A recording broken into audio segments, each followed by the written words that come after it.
एक छोटे से गांव में राजू नाम का एक शरारती और खुशमिजाज लड़का रहता था।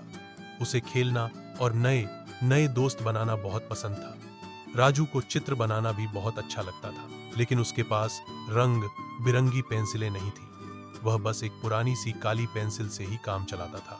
एक दिन राजू स्कूल से घर लौट रहा था। रास्ते में उसे एक चमचमाती हुई पेंसिल मिली। वह इतनी सुंदर थी कि राजू ने ऐसी पेंसिल पहले कभी नहीं देखी थी। वह नीले रंग की थी और उसके ऊपर छोटे छोटे सितारे बने हुए थे। राजू ने सोचा, अरे वाह, यह तो बहुत अच्छी पेंसिल है। उसने उसे उठा लिया और घर ले आया। घर आकर राजू ने अपनी नई पेंसिल से कुछ बनाने की सोची।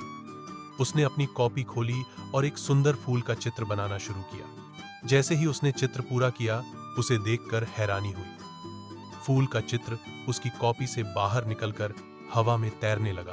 वह एक असली फूल की तरह दिख रहा था और उसमें से मीठी खुशबू भी आ रही थी। राजू अपनी आंखों पर विश्वास नहीं कर पा रहा था। उसने जल्दी से एक चिड़िया का चित्र बनाया।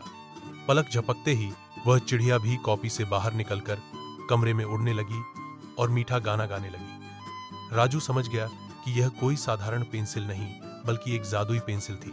राजू बहुत खुश हुआ। उसने सोचा कि अब वह इस जादुई पेंसिल से बहुत कुछ अच्छा करेगा। अगले दिन वह स्कूल गया।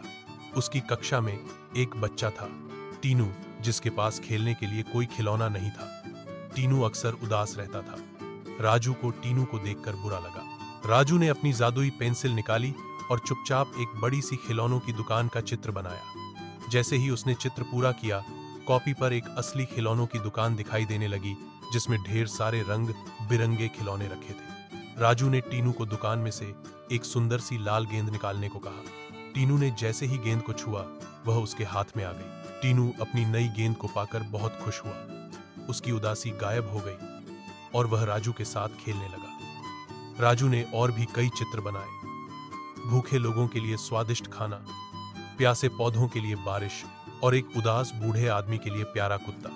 उसकी जादुई पेंसिल से निकली हर चीज ने किसी न किसी की मदद की। राजू को अपनी जादुई पेंसिल का सही इस्तेमाल करना आ गया था।